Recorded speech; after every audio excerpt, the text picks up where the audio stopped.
We are live. We are live. Welcome to college football's Peek Around the Corner with your host, Greg Pflugar. We cover everything in college football because we love everything in college football. And if you do as well, please subscribe to our ever-growing channel. Smash the like button if you like our content. Share the video with your family and friends. And if you want to donate to the show, hit the $sign with a super chat. Make a comment. We'll get you a comment as soon as possible. Welcome into the studio that sits on the corner of Keith Jackson Parkway in Kurt Gowdy Avenue. PATC community, do not be afraid. Do not be afraid to be a legend in the comment section, in the chat room, or with your phone calls later in the show. We have got ourselves a stack show. First of all, I got a question for people in the chat. News just broke that Matthew Perry, the great comedian, actor on Friends, died of an overdose of I should say overdose, acute,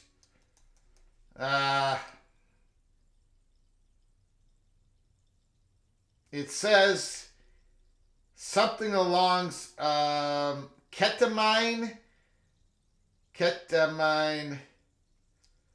what is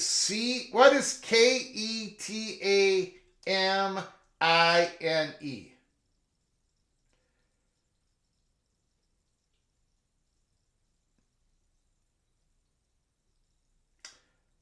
Don't know what that is. It's possibly drowning, coronary artery disease, and the effects of some type of drugs used to treat opioid use disorder. The manner of death is accident. I just wanted to ketamine, Taylor Mott is saying. Okay, well, terrible loss, I gotta say. Yes, Becky, go Huskies. Ketamine. Okay, anyways, we have a stacked show for you today. Earlier this morning, we put an episode 344, North Carolina, the University of North Carolina, Chapel Hill. Peter Hans, the system president, he named an interim chancellor. He named an interim chancellor. If you've been following this channel for over the last week, we have been covering this story day to day. I think maybe today is the very last day we're going to be covering this story because of this, doing this deep dive. We'll give it a little bit of air. We'll give it a little bit of a break here after today. But today was the big day, right? An interim chancellor was named. That interim chancellor is going to be taken over on January 12th. We'll see who the permanent chancellor is.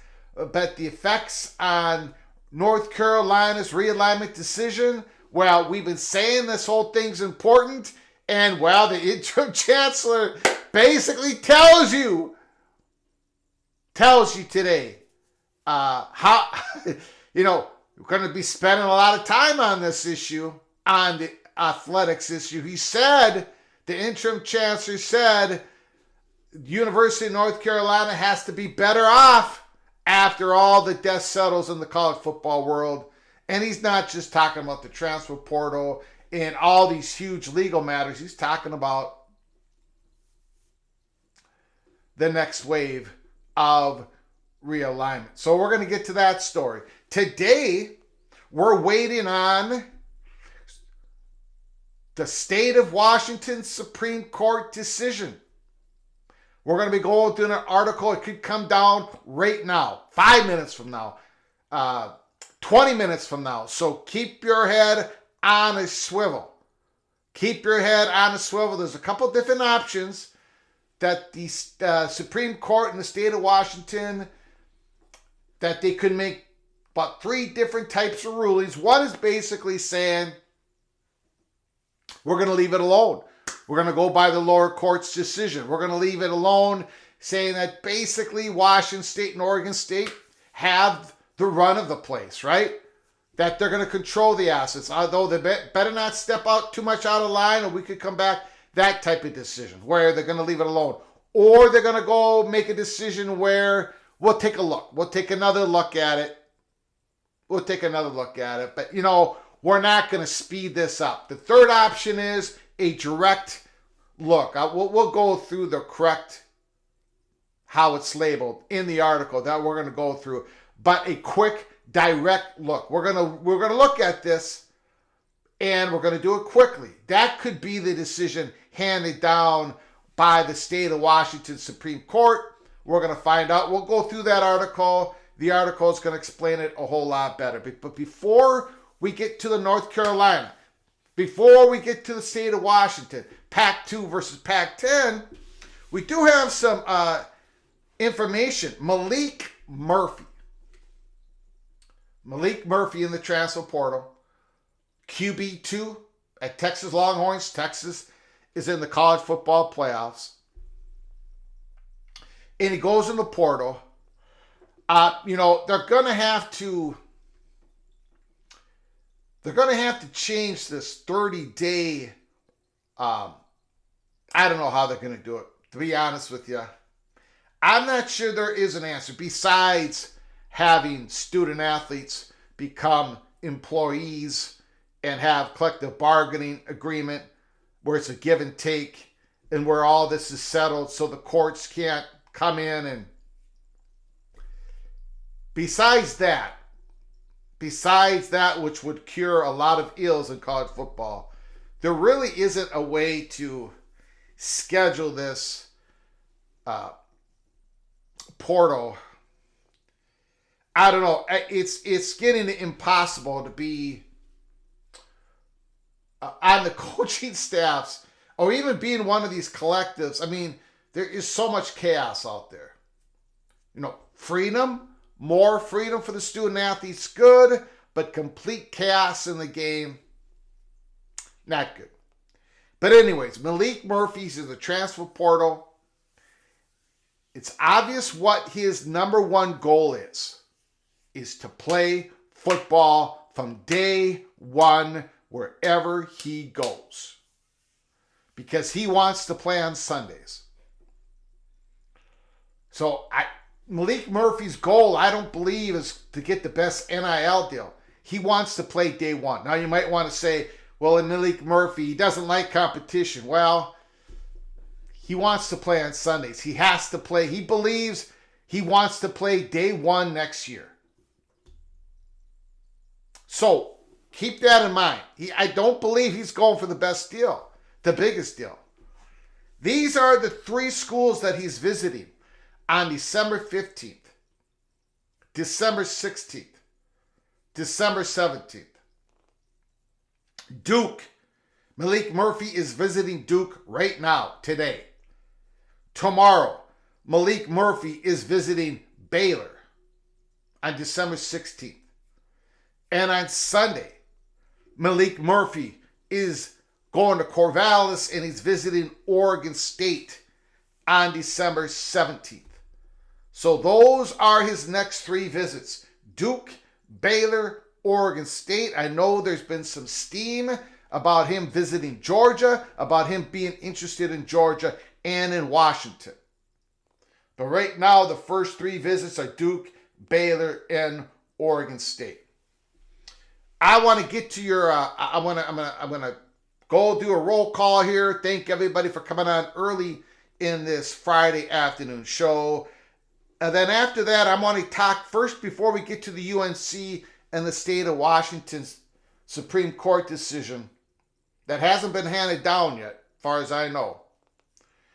I want to talk about the 365 Sports of a couple days ago when they talked about the potential of Florida State declaring their intentions going to leave the conference by the end of the year and all that. And I just want to quickly, people were asking my opinion yesterday, the day before. I had not watched it.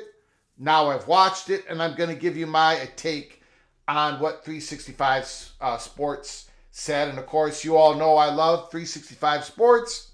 We do have a disagreement on this. I could end up being wrong. I don't think so, but our information is quite different than 365 Sports on this situation. It wasn't on the Colorado Big 12, Pac-12, that whole situation. We I can't say the word. We mirrored each other on that story quite a lot. Becky Go Husky said, State Supreme Court lifted the stay. Did that just happen?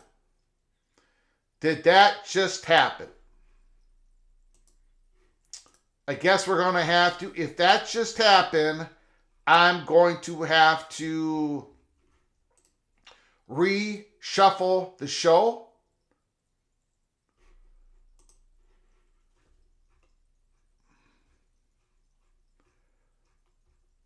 They did. Okay.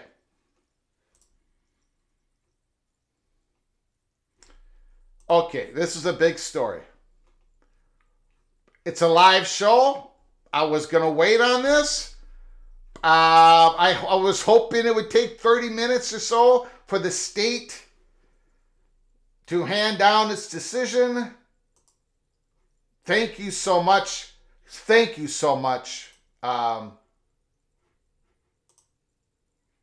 Thank you so much, Becky Go Huskies, Becky Washington Huskies. She just sent it to me again. Again, nobody leans more on their community than I do, the host of this show. You guys do an unbelievable job. You kept your head on the swivel. You got us the information first. Thank you so much, Becky Go Huskies. It's not the first time Becky Go Huskies has given us great information in a timely fashion. Hopefully, it's not the last time. Randy Taylor, breaking news, breaking news. This is from John Wilner. Now, I'm not a lawyer, I'm not a judge, and I'm not a juror, although I pretend to be on this show. I believe, well, let me show you what Becky gave me here once I can figure out how to work everything. The case before, this is from John Wilner. Becky Go Huskies sent it to me. This case came before the court on its December 15th, 2023. A majority of the court voted in favor of the following result. That both motions reviewed are denied. Discretionary review are denied. Because of the motions for discretionary review are denied, it is not necessary to consider whether to retain or transfer the motions. I'm going to say that this is great news for Washington State and Oregon State. I'm going to say this is great news for Washington State and Oregon State. Let me know if I am looking at this correctly.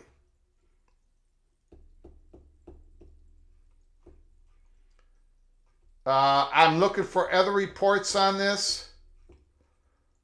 John Wilner says it's a big day for Washington State and Oregon State. So basically,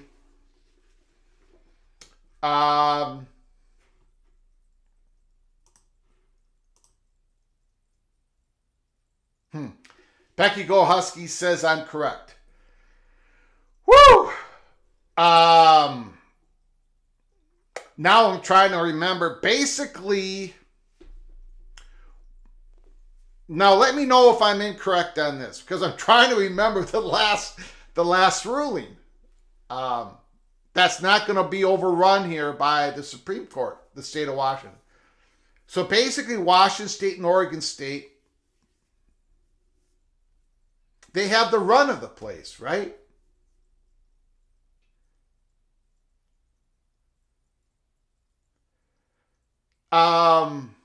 They're the only ones with the votes. They may have to play nice, right? But I believe this is not going to be, I think this is a huge day for Oregon State, Washington State. And by the way, we weren't sure here at Peek Around the Corner, but from the very beginning, we've been saying that, boy, the case looks pretty good for the Beavers and the Cougars. Let me know. Am I reading this correctly? This ruling has just come down. Becky Go Husky says Washington State, Oregon State control the board. They have all the votes and now control the conference going forward. I think that's correct. Now, in the long term, we're trying to put our arms around this. In the long term,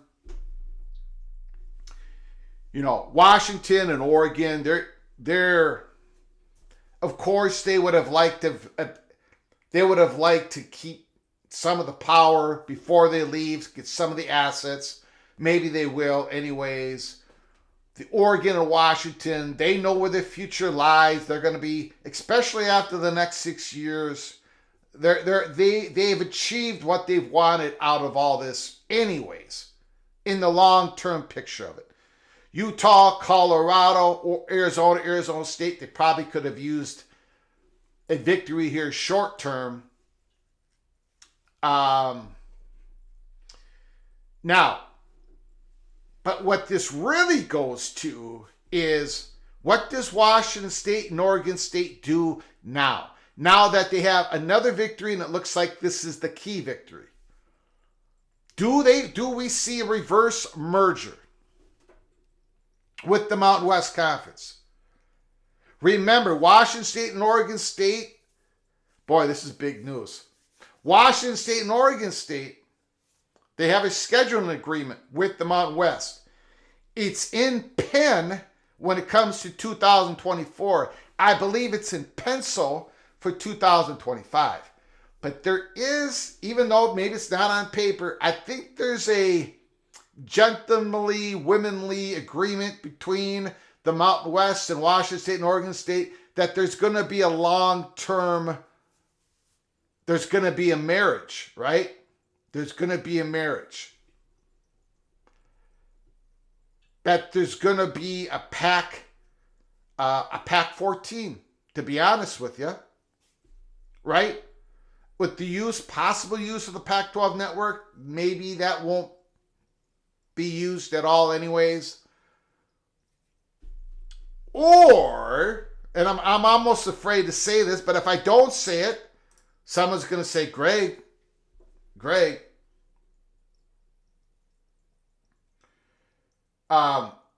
what if Oregon State and Washington State grab all this money that's a coming, all this revenue that they're not going to have to distribute to the other schools. The other schools are going to get some money.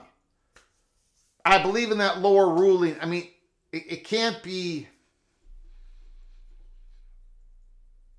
Oregon State and Washington State they can't spike the ball in a touchdown and then go to the center of the field and dance on the other 10 mascots' heads, for example.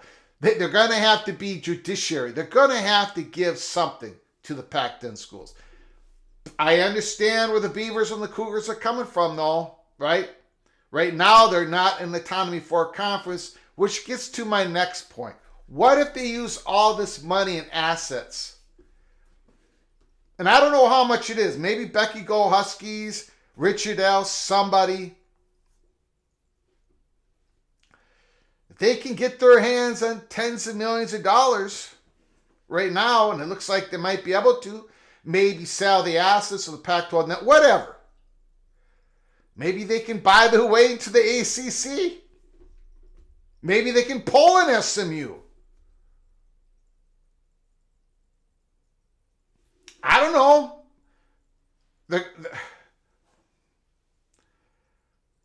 Maybe that's not enough money to do so. Maybe the ACC will not be interested for all the things that are going on in ACC country. Maybe they don't want to stab Mountain West in the back, but right now Oregon State and Washington State are not a autonomy school. They're not in an autonomy conference. Number two, we have peek around the corner, have been told a million times, Big 12's not interested. Would the Big 12 be interested if Oregon State and Washington State would take 3 or 4 years of no money, no media revenue money? I think some of you in the chat are going to say, yeah, maybe the Big 12 will do it. I don't think so. I would say no, but I bet some of you are thinking about it, going to want to talk about it. Anyways, this opens up all different type of avenues for Oregon State and Washington State. This ruling.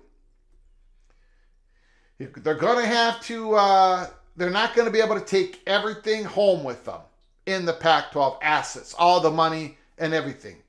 I think they would get in trouble with the courts, but they now have the run of the place. They're the only two schools with the votes, with the power.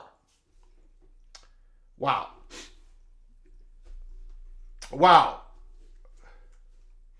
Sergeant Pickle says they've already stopped payment in violation of that ruling. I don't know.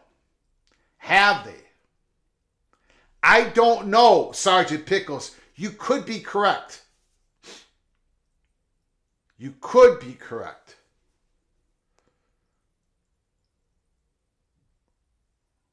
It was maybe with this ruling, maybe Oregon State and Washington State do distribute some of that money to the other 10 schools.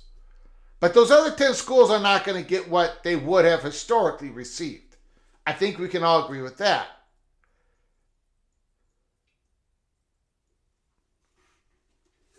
Stephen McNeely says, early peak member, I would be surprised if Oregon State, Washington State denied the other Pac-12 schools their share of playoff distribution. I don't know where that fine line is going to be.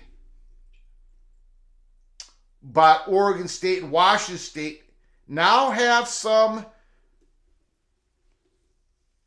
revenue coming to them. And what they do with it, do they build up the largest, not maybe the largest, but the most powerful G5 conference in the country? The new PAC 14 with the Mountain West schools, the 12 football schools, and Oregon State and Washington State? Or do they just keep being a quasi-independent in football for the next couple of years and then try to create a Frankenstein G5 conference along with the top brands of the ACC? Or does Oregon State and Washington State try to do an SMU into the Big 12 or try to do an SMU into the ACC? I cannot wait to see what you all have to say.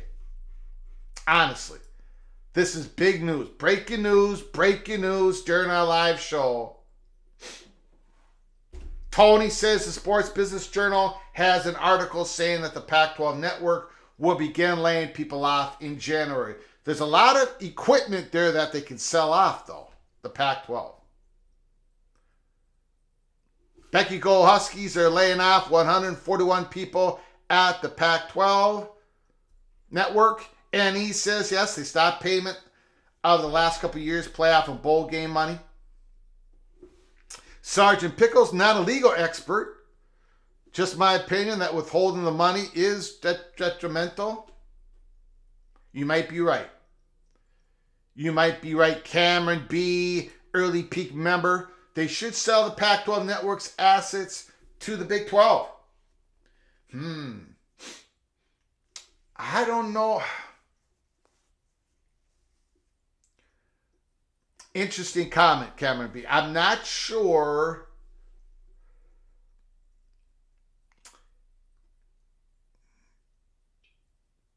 Don't think the Big 12 would be interested, but we shall see. Stephen Vitt, my gut feeling, Oregon State, Washington State will work with the Mountain West Conference long term for eventual new look conference. I think that's the chalk, right? I think that's the chalk. I believe there's a report out there that Oregon State, Washington State are looking for the basketball programs to already join the Mountain West Conference. Not the football programs, but the basketball programs. That report just came out a couple days ago. Again, let me just see if there is any new reporting on this. Again, breaking news. Breaking news.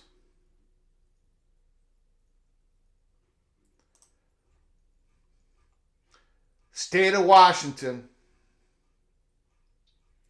State of Washington Supreme Court has handed down a decision, and it's a victory for Oregon State and Washington State.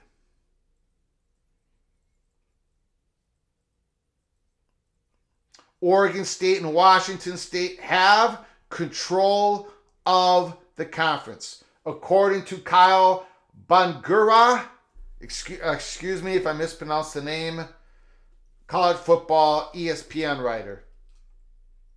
Washington State Supreme Court denies request to review the Oregon State-Washington State lawsuit. Stay of the lower court ruling is overturned. Stay of the lower court ruling is overturned, giving Oregon State and Washington State the control of the conference. This is a big, I'm not even 100% sure Again, I'm waiting for some other people looking at this. I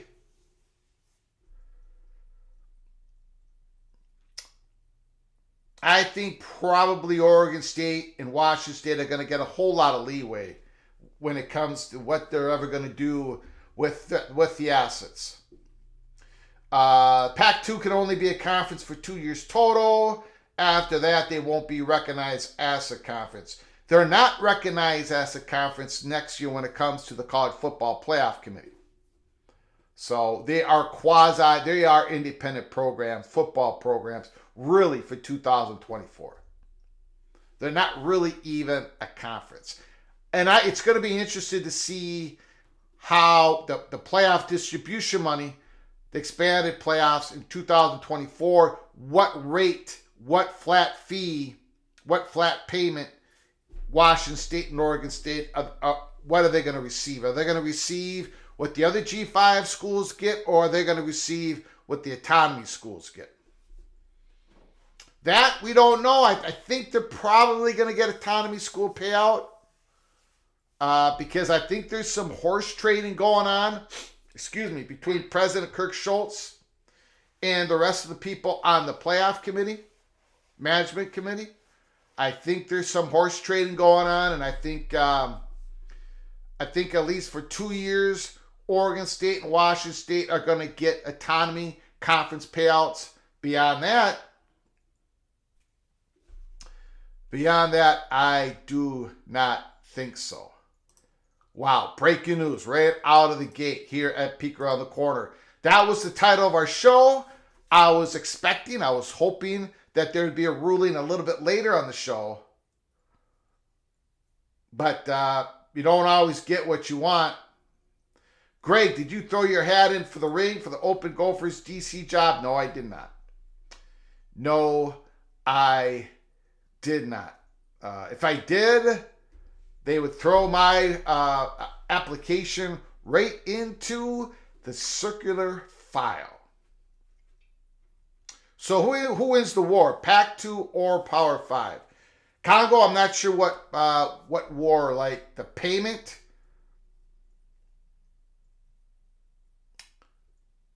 I'm not sure.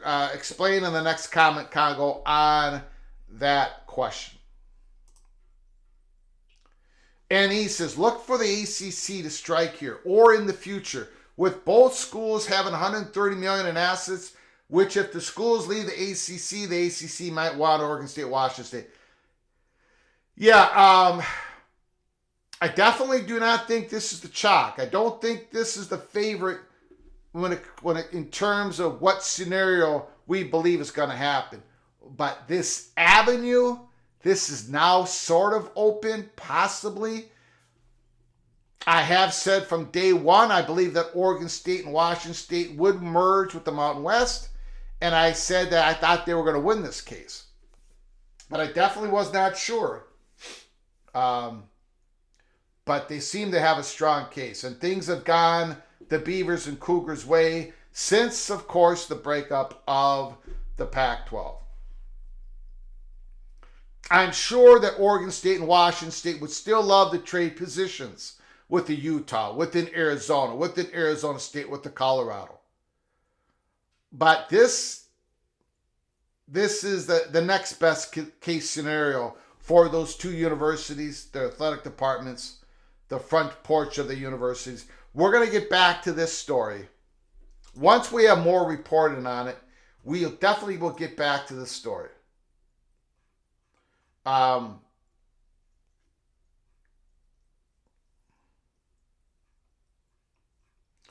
This is Mitt Winter. He's saying the University of Washington's request for the Washington Supreme Court to review the preliminary injunction granted by the trial court in favor of Oregon State and Washington State has been denied. Oregon State and Washington State now control the Pac-12. Its assets through the end of the case. I'd expect a push for settlement now. And in that settlement, I think the other 10 schools will probably get a little bit of something, But in reality, Cougars and Beavers are going to get a whole lot of cash, an infusion of cash, and what they do with it, that's the next big question. That really is the next huge question. That reverse merger with the Mountain West is probably the chalk right now, correct?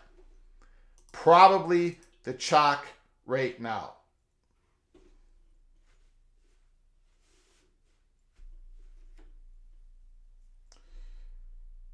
Now, let's get into, we were going to go to North Carolina first and then to this story, but this broke thanks to Becky Go Huskies getting us the news. But let's go to North Carolina.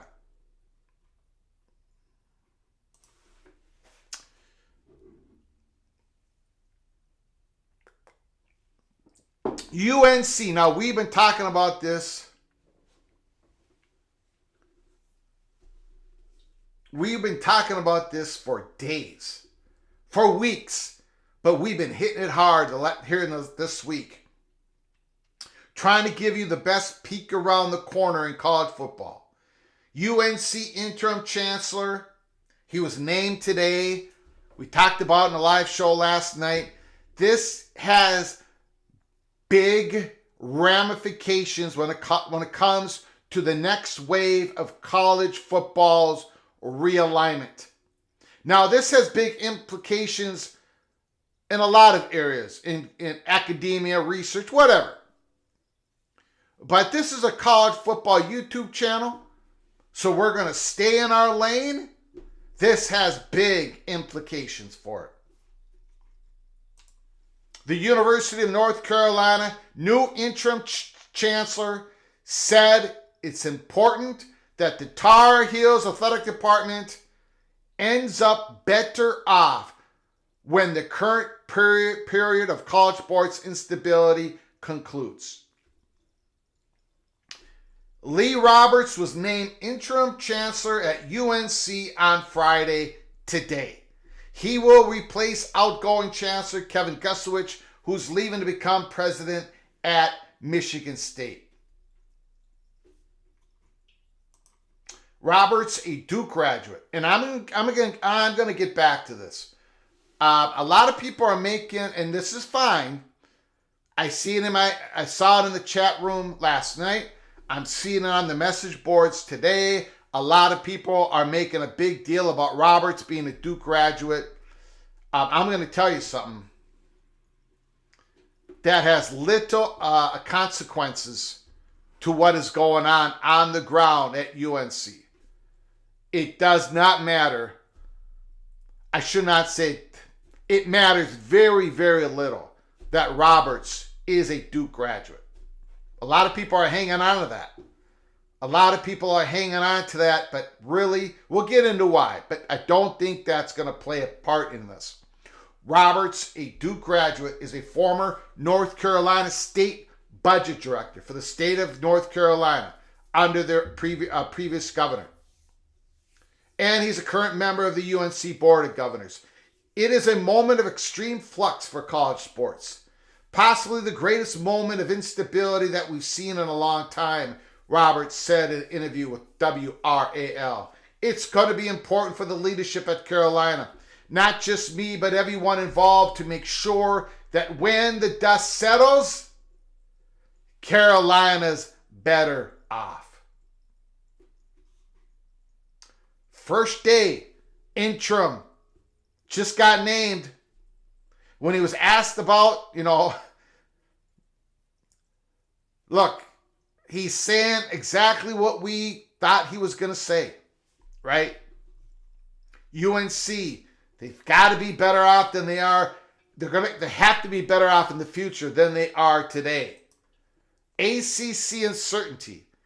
The NCAA faces an array of challenges, including a handful of court cases that could lead to employment status for some athletes.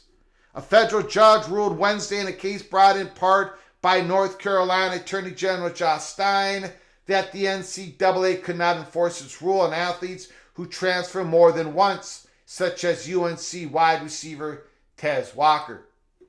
Name, image, and likeness payments, looser transfer rules, and extended eligibility due to COVID have created a free agency-like environment for college athletics. Leagues at the highest level of college athletics will undergo a radical transformation next year with the SEC and Big Ten, adding top brands to their already strong leagues, driven by enormous media rights contracts that are pushing the SEC and the Big Ten well past their peer conferences. The Big 12 and North Carolina-based ACC are picking up remnants of the now diluted Pac-12. The ACC voted in September to expand west with the additions of Cal, SMU, and Stanford. UNC voted no, along with Clemson and Florida State. The expansion of California, SMU, and Stanford by the ACC, there were 3 schools that voted no: Clemson, Florida State, and yes, North Carolina.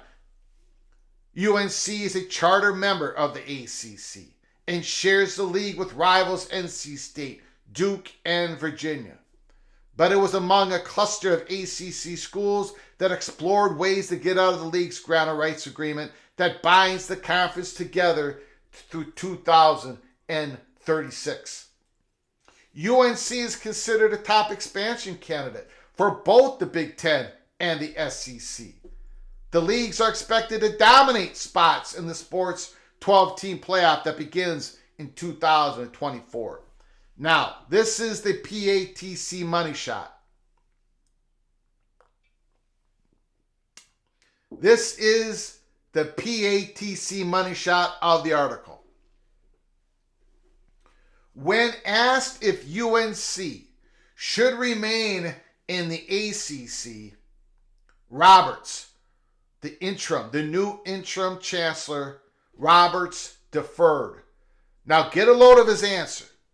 He doesn't even mention ACC. When asked if UNC should remain in the ACC, this is how Roberts answered. We need to look hard at the way college sports are reshaping themselves, he said. There couldn't be more instability in college sports generally.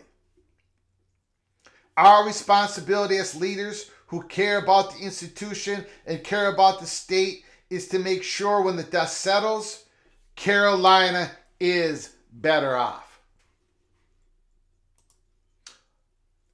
More oversight on athletics. Gusowich cast the vote against expansion for UNC after members of the school board of trustees publicly called for a no vote.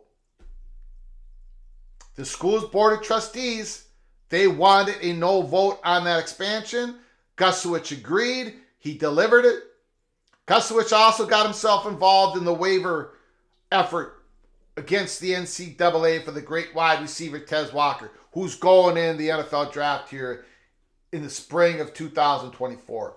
Roberts said he expects athletics to take up plenty of his attention as well.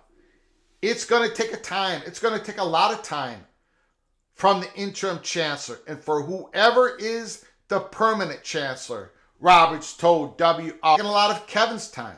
I think it will continue to take a lot of time. Hint, hint, wink, wink. Was appointed to the North Carolina end of the article, and this is important. This is very important to state and to understand. Roberts was appointed to the North Carolina System Board of Governors by Senate Leader Phil Berger, a Republican from Rockingham County. He worked under Republican Governor Pat McCrory. University of North Carolina System President Peter Hands appointed Roberts as interim chancellor. We've been talking about the last couple weeks, especially here in the last week, about the power that UNC System President Peter Hands has. He has consolidated power. That position has grabbed more power than ever before, and it happened in May, in the spring. We did a live show on this last night. We've done live shows, episodes, early peak episodes. We're taking part of the monologue in this live show, Friday, December 15th, to talk about it again, because all of this impacts the next conference realignment wave. Peter Hands has unbelievable control. Not only did he have the control to name Roberts as the interim chancellor, we talked about it last night when this committee gets together to talk about who's going to be the permanent chancellor. They're going to this committee is going to be they're going to put forward 3 candidates. They're going to vote on the 3 candidates, and then those 3 candidates to become permanent chancellor is going to be submitted to Peter Hands. And then Peter Hands, he himself has the power to interview 1, 2, 3 of these candidates. And then he makes the decision, Peter Hands, on who the next permanent chancellor is. So Peter Hands, if he truly wanted Roberts to become the permanent chancellor, he very well could. Or if there's another name that pops in there, we'll get to that in a second. The Board of Governors. Now listen to this. This is very important. I cannot emphasize how important this is. The Board of Governors is considering a proposal. And we all read about this in October, a couple months ago. The Board of Governors is considering a proposal to take a larger role in athletic conference affiliation decisions. A proposal that was heard in committee in October would require schools to provide notice of and a financial plan for any agreement which would result in the constituent institution transferring, leaving, or joining an athletic conference. The item was for discussion only at the October meeting. We'll get back to that. Just hang on to that. It would allow the UNC system president, which is Peter Hands, the opportunity to weigh in on the potential impacts of the agreement. The UNC system consists of 16 public schools, including North Carolina and North Carolina State. I have so much to say on this. So bear with me. I'll get to your comments. We'll get to your phone calls. Please bear with me. I know it's been a long monologue already, but I find it no accident. This is my take. That Brian Murphy, when talking about the interim chancellor being named, folds in at the end of the article all this information on possible realignment. Because as we've been telling you, it's going to have major impact on realignment. North Carolina is the biggest domino in the next conference realignment wave. So, you have Peter Hands, the University of North Carolina system president. He also, he not only does Peter Hands has oversight. He has interest in North Carolina. He also has interest in North Carolina State. So let's get back to it here. If this proposal,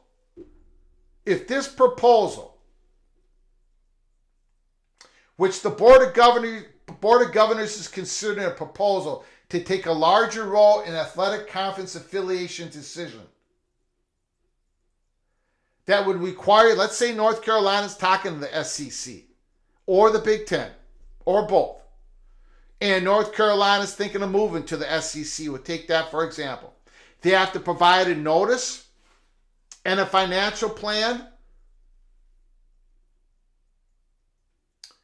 to not just, of course, the ACC presidents and the commissioner, but to the Board of Governors. If this proposal gets passed, it would allow the UNC system president, Peter Hands, who's already got all this sort of power, the opportunity to weigh in on the potential impacts of the agreement. That's pretty vague of a statement. But I got to tell you, everybody that we've talked to have been telling us Peter Hans is a really powerful dude. He is the straw that is stirring the drink. The UNC president has more power than any other previous president. So let me get to something here. If you are North Carolina State, if you are a fan of North Carolina State, if you are alumni, if you are a Wolfpack, if you are a booster, if you have any affiliation with North Carolina State, you want this proposal to pass. You want this thing to pass. The thing that the Board of Governors, North Carolina, talked about in October, North Carolina State wants it to pass. It hasn't passed yet. Does everybody understand that? Give me a why if you understand it in the chat. Give me a why if you understand it. Give me an N if you don't understand it. If you're North Carolina State, if you are on their side, if you want them to have every chance, any possible chance to get to the Big Ten, to get to the SEC, you want this proposal to pass. You want them to bring this up again. You want them to pass it. Because if it passes, then if North Carolina is the leading horse, or let's say the third horse out of the ACC gate behind Florida State and Georgia, thanks for all those whys. I appreciate it. Thank you. Because sometimes I don't say things in a concise manner, in a clear manner. If North Carolina is talking, having a conversation with the SEC, the Big Ten, or both, they have to give notice in this proposal. If it passes, they got to give notice to the Board of Governors. They have to have a financial plan. They have to, what if North Carolina has to pay $500 million to the ACC or $200 million, whatever. Let's say they only can take 50% of the Big Ten. Let's say they have to take Oregon, Washington money, or half of what Mississippi State makes for the next 6 years to be able to make this move. Whatever that is.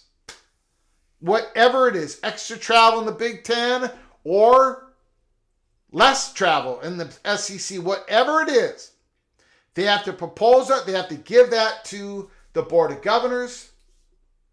And the UNC system president, Peter Hans, gets to weigh in on it. And Peter Hans has to hold the interest of North Carolina State in this discussion, in the impact of North Carolina leaving alone, if that is the case. North Carolina State, they want this proposal to pass. So, as I sit here, and Virginia Tech, baby, that thing, you're going to start seeing articles on that. That is going to, and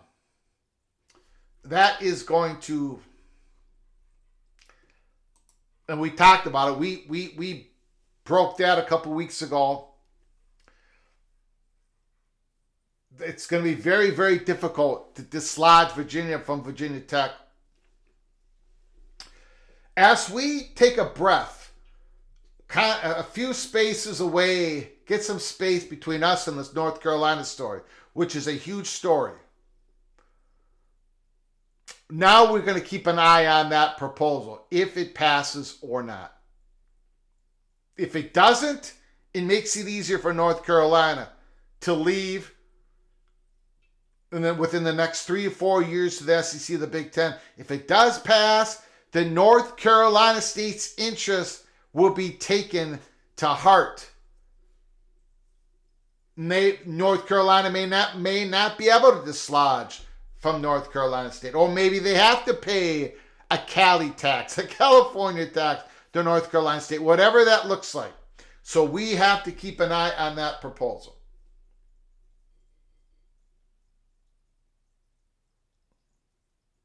Now, and to finish this off, and if you're new to the channel, please subscribe to the channel. If you like our content, please smash the like button. We've been talking about this North Carolina State story for a long time. It's come to the head here for now with the naming of the interim. And we have been stating this for the last few weeks because we were told this is where it was going. And we can tell you, we've told you this before, but if you're new to the channel, people that have been talking to us believe that Peter Hands and Roberts, if it gets right down to it, when it comes to the next conference realignment wave, they would be pro-SEC. Now, Mike Gusowich was a silent pro-Big Ten voice. If the opportunity would have arisen for North Carolina and realignment with Mike Gusowich as president, he would have been part of the big pro-Big Ten faction. But he's not going to be there after January 12th. Roberts is taking over on January 12th. Hands and Roberts, they are pro-SEC. Now, we were told this. We told you we told you that the donors, the money purchase in North Carolina, they're split. There's a couple big ones for the Big Ten. The rest of them go to the SEC. The board is favoring the SEC. Mike Gusowich became the minority in that breakout in the leadership. Bubba Cunningham is pro Big Ten, by the way. We reported all of this the last couple weeks, and then a few days ago, it was a board of regents guy said in an article, he basically stated that. He said the majority was against Kevin Gusowich. The majority's taken over. I believe his name was Meekins or Mitchins or something.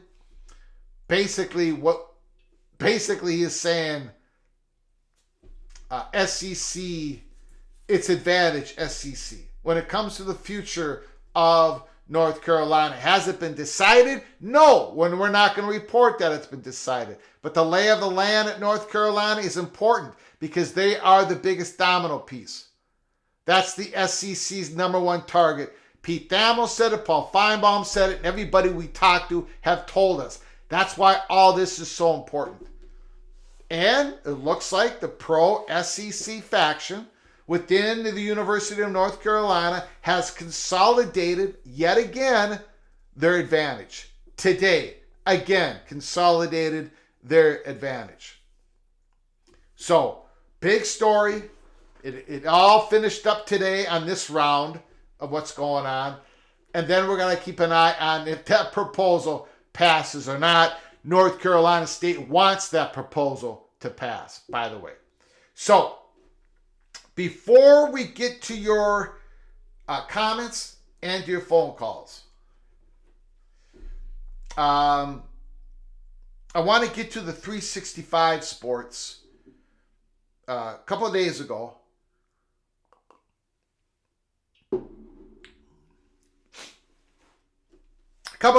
David Smoke, they had a little segment there. He was basically asking the question, I love the job that David Smoke does, and I love the job that 365 Sports does.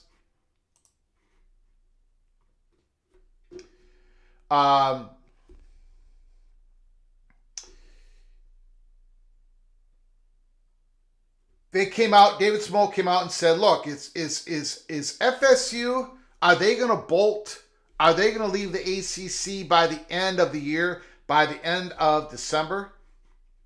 He asked that question. He had a great dialogue between the other Smoke and Catalina, and they went back and forth. And there's a couple things. One is, and I know a lot of people disagree with us here at Peek Around the Corner. All I can tell you is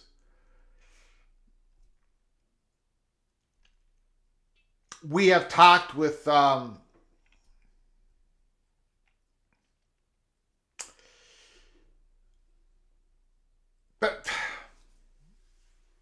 how do I say this? We believe here at Peek Around the Corner, first of all, that no one is leaving the ACC by the end of the year. We don't even think anyone's leaving the ACC by the end of the first quarter 2024, even though we reported on December 26, 2022, that there's going to be some major declaration, some major flag being put in the ground by Florida State in the first quarter 2024. We continue to be told that is the case, that they're going to make their intentions known. Maybe not their complete intentions known. We don't think they're going to say that we're going to be part of the SEC in 2027 or be part of the Big Ten in 2026. We think the story's going to get pushed further in the first quarter of 2024. We've been told that since December 2022, and that's what we've been reporting to you. So, yes, we don't think anything's going to happen here in the next couple of weeks in December. The major point between us, and it's not just us and 365 Sports, but it seems to be us here at Peek Around the Corner and a whole lot of other YouTube channel, message board, Twitter accounts. And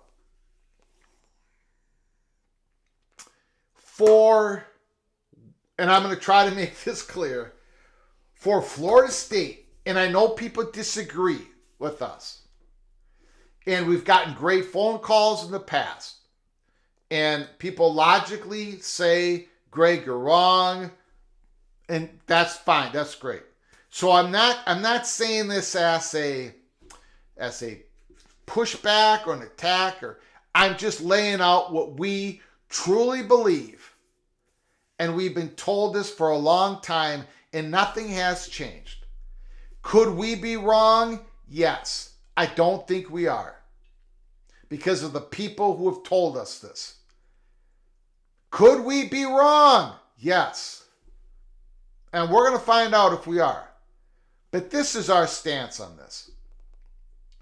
For Florida State to leave the ACC,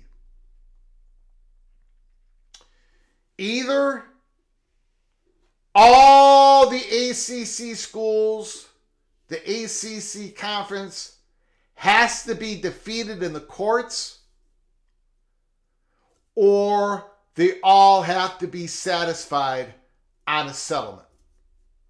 For Florida State to leave the ACC before 2036, either Florida State has to defeat the ACC conference in the courts or have a settlement that keeps everybody happy within the ACC. And then keeps ESPN on board as well.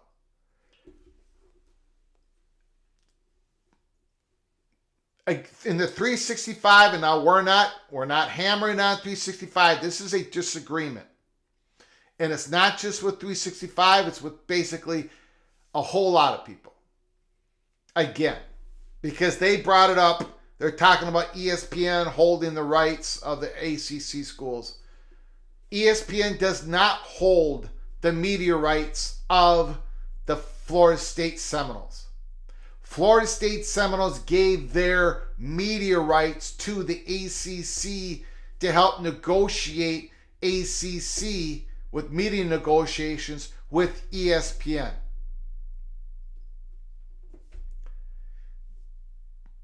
ESPN owns the distribution rights. So this is not Florida State going to the SEC. It's not about making ESPN happy. That is not your biggest hurdle. Florida State going to the SEC 2 weeks from now, if that is your theory, if we're going down this theory here, the biggest hurdle for Florida State is keeping Wake Forest happy, keeping Syracuse happy, keeping Boston College happy, keeping Georgia Tech happy, keeping Louisville happy, keeping Pittsburgh happy, keeping Miami, Florida happy, keeping everybody happy.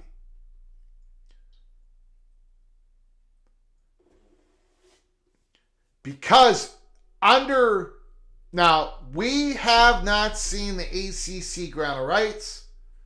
The last one that's in a vault, we've talked about that. But for Florida State to go to the SEC in the next 2 weeks or to the Big Ten. But this theory was about Florida State going to the SEC because you could possibly do this and keep ESPN, under this theory, ESPN could tell the other ACC schools, you can keep our contract or go out in public and try to find a better contract. If not, you can come back to us. For Florida State to go to the SEC in the next couple weeks or in the next month, it's not about keeping ESPN happy. They don't own your media rights. They have your distribution rights. Because they made a deal, ESPN made a deal with the ACC. ACC has your media rights. The ACC has bylaws protecting all the ACC schools.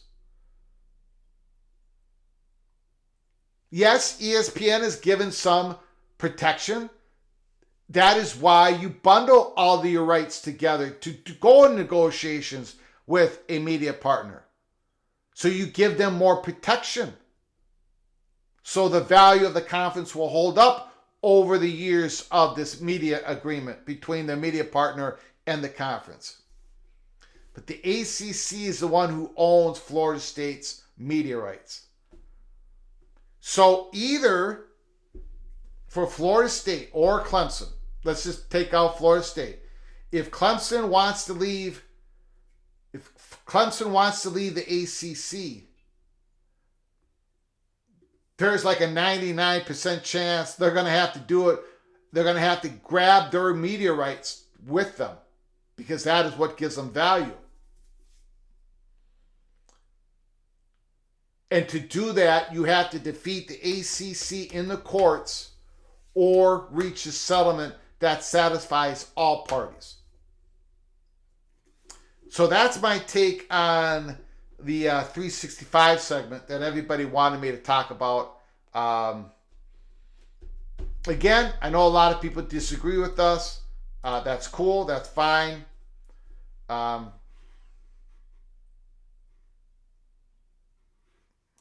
Okay. I want to get to this. Thank you, Justin Lucas, for the comment. Appreciate it. Daniel, the UNC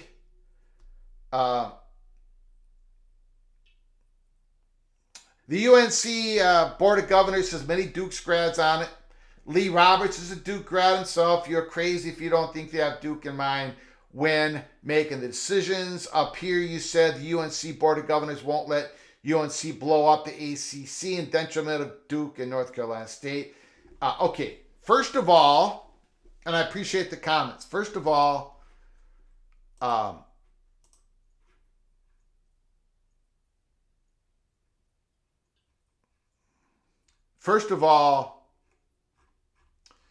the proposal hasn't passed yet.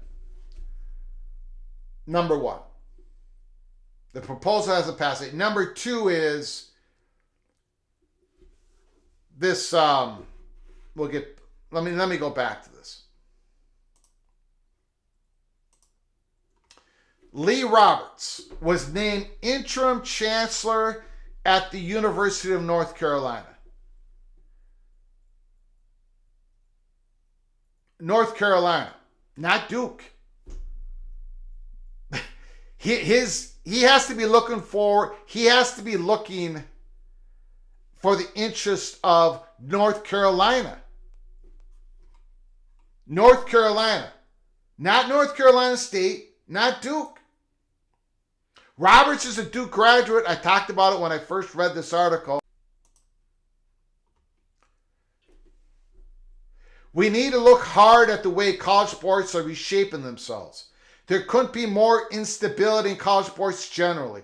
Our responsibility as leaders who care about the institution and care about the state is to make sure when the dust settles, Carolina is better off. Duke is not part of the North Carolina system.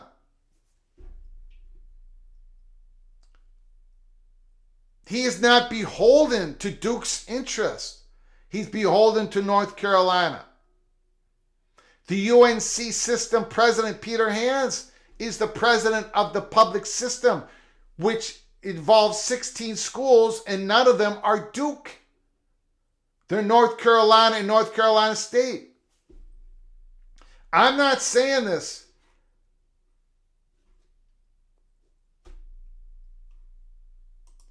Justin Lucas. Yes, Lee has to look out for North Carolina. I didn't say North Carolina Board of Trustees would keep North Carolina State. I said North Carolina Board of Governors over the Board of Trustees will keep all in mind. The Board of Governors.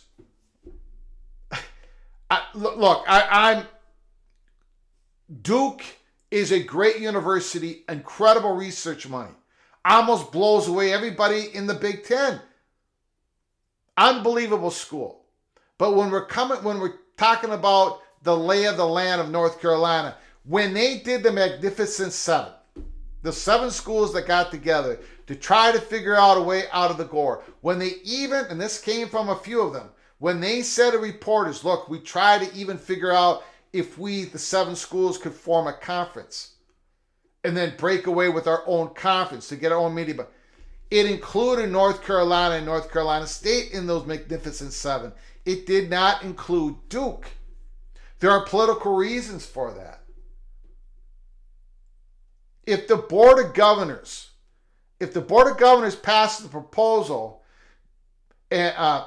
with North Carolina wanting to leave, if North Carolina wanted to leave to the SEC and they gave this financial plan to the Board of Governors, to Peter Hans is going to weigh on it, but he's going to weigh on the impact, if the proposal passes, on the impact of North Carolina State, North Carolina, and the other schools in the system. But Duke is not in that system. I don't see now would if the SEC, the Big Ten, come along and say, let's say the Big Ten, North Carolina, we would love to have you and Duke, then all that influence that Duke has on people of the Board of Governors, yes, that would play a part in it. But when we're talking about the politics of the UNC system president, Peter Hans, and Roberts, they're looking after North Carolina. Roberts especially. And it may, and then they may have to, if this proposal passes, they're going to have to take the interest of North Carolina State at heart. So that's how we're looking at it here, Peek Around the Corner. That's what we've been told months ago about all of this. That's why I've said Duke, great brand, great basketball. They're a wild card in all this. But when it comes to realignment and the potentiality of another North Carolina school getting to the Big Ten or getting to the SEC, I would rather be in North Carolina's seat than Duke because of all these politics. And we're going to see the same thing in the state of Virginia and Virginia Tech. It's going to look a little bit different, but still there's an entanglement there between Virginia and Virginia Tech. And for Virginia to leave by themselves, to dislodge themselves from Virginia Tech, it's going to be quite a battle.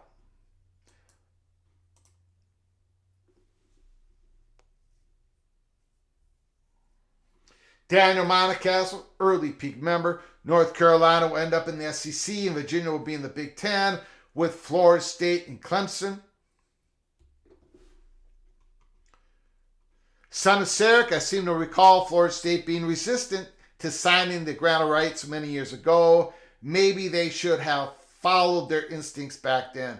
And we talked about that, Son of Sarek. They were the last ones to sign on to that extended grant of rights. And that is my only guess, just speculation.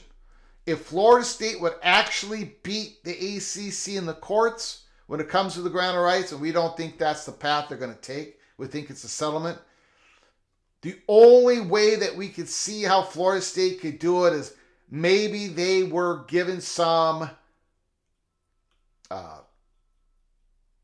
promises in the last bit of when the ACC was, Swofford was trying to get them on board, and maybe they were given some considerations that they never received, right?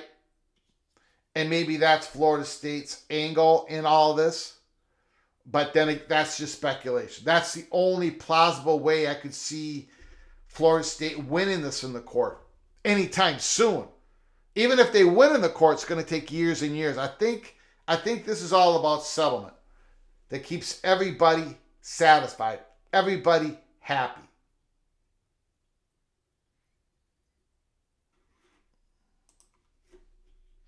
Justin Lucas, thank you for the comment. Swofford flew to Tally, actually spoke with the entire board.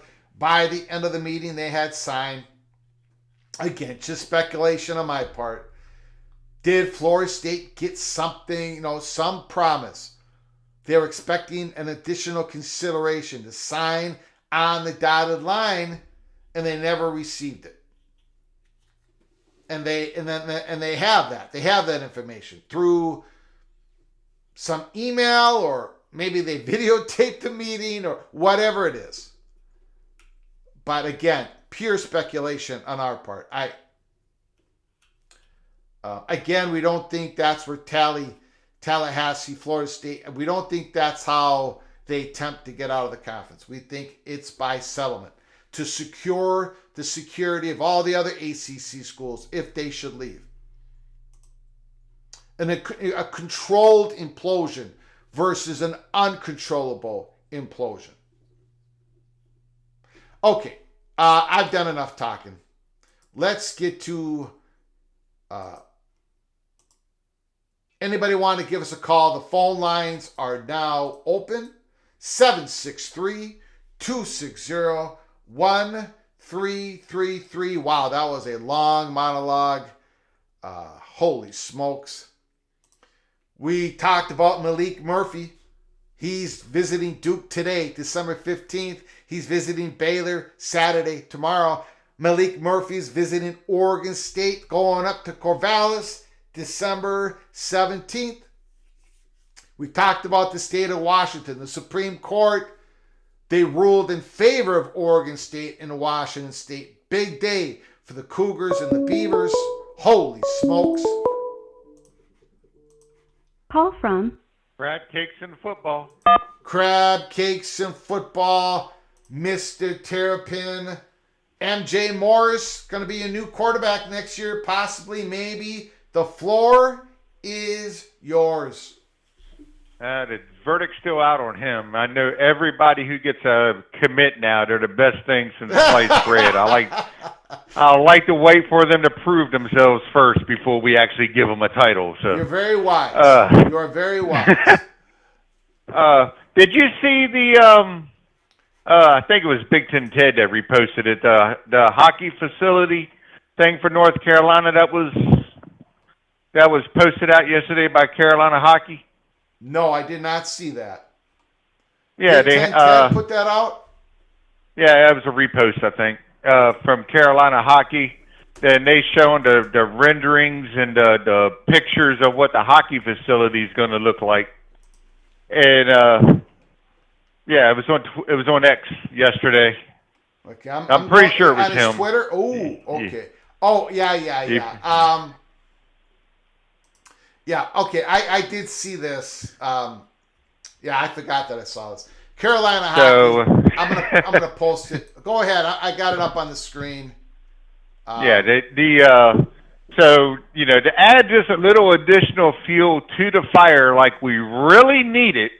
You've got the SEC-leaning Carolina side who's tampering into the Big Ten-leaning hockey side. So we remember in our Holy Smokes Theater, we had a masked guy running into the theater, right? with 2 blue Correct. and white hockey skates. He'd set them down to Tony Petiti.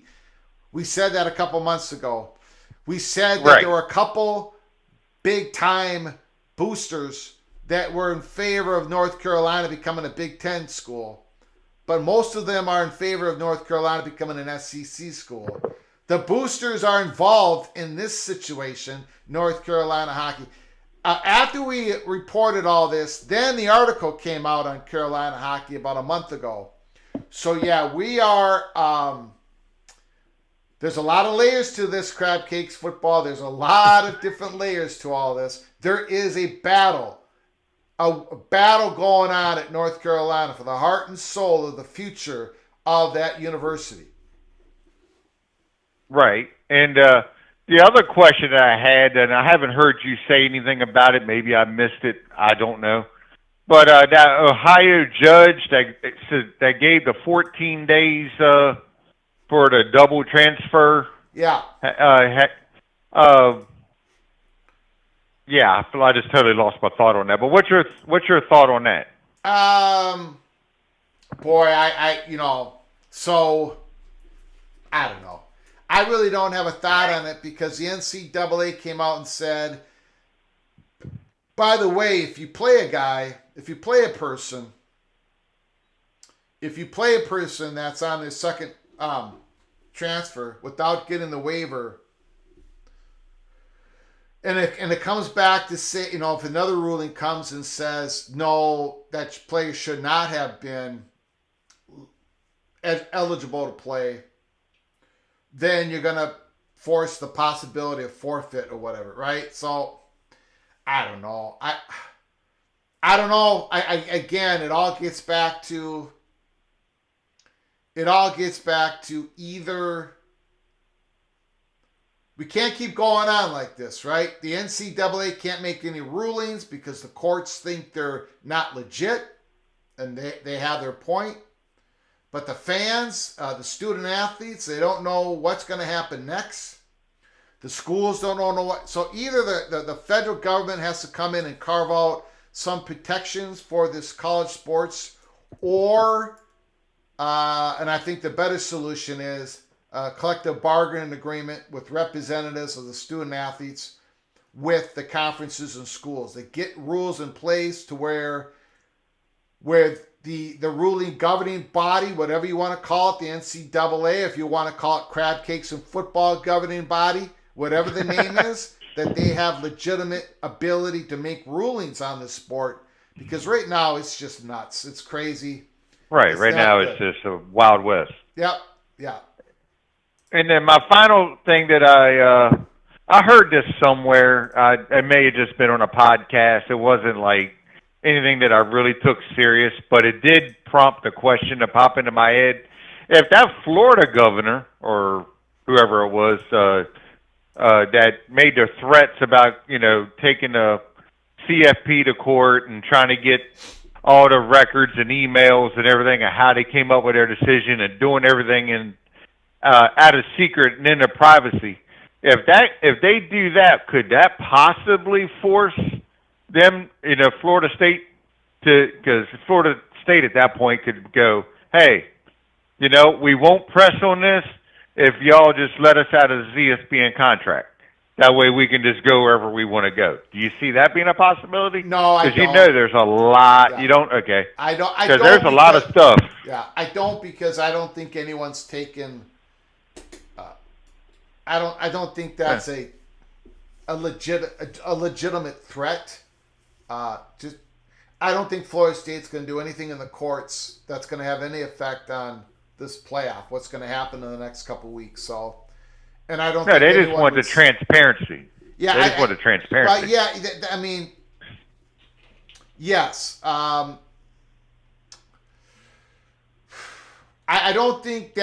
don't think any of that is going to lead to Florida State being able to leverage themselves out of the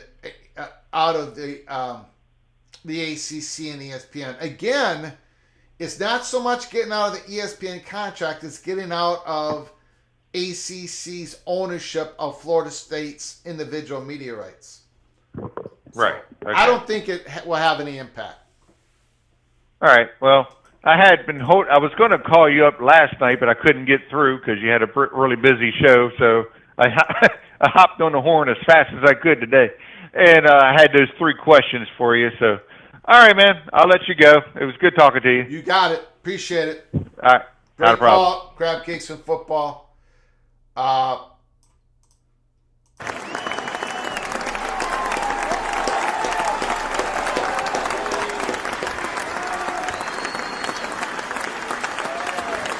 So I guess the Judge John Preston Bailey and the NCAA have reached an agreement to extend the 14-day temporary restraining order through the spring, per Ohio Attorney General Dave Yost. I don't know. I have no idea what to think about all that stuff. John Wilner, he's reporting. At one